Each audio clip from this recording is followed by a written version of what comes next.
बिस्मिल्लाहिर्रहमानिर्रहीम। प्यारे बच्चों, पिछले क्लास में हमने चुगली खाने वाला सबक का एक पैराग्राफ पढ़ा था।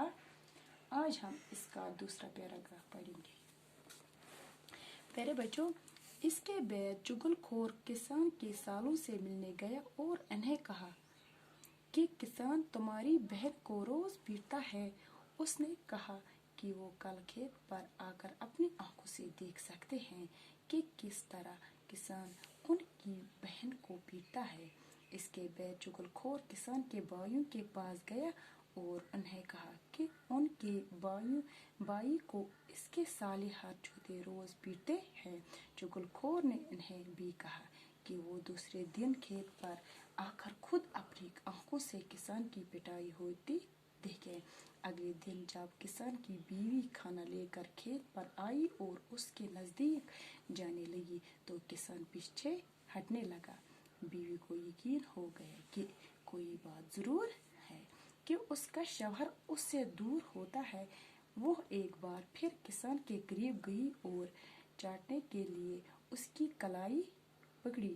अब किसान को यकीन हुआ कि उसकी बीवी उसे काटेगी, इसलिए उसने उसे पीटना शुरू किया। किसान के साले जो छुप कर ये सबक देख रहे थे खेत में आए और किसान को पीटने लगे। ये देखकर किसान के भाई भी वहां आए और इस तरह काफी लड़ाई झगड़ा हुआ। लोगों ने देखा तो वो गए और उन्होंने लड़ाई रुकवाई और उनसे लड़ाई की वजह पूछी। सबसे चुगलखोर की तरफ से बताई गई बातें बताएं। आखिर मालूम हुआ कि इस लड़ाई की जड़ चुगलखोर है। वो इसे तलाश करने लगे, लेकिन तब तक चुगलखोर गाँव छोड़कर कहीं दूर निकल गया था। किसी ने सच कहा है कि चुगलखोर एक बुरी लानत है। चुगलखोर को खुदा सख्त सजा देगा।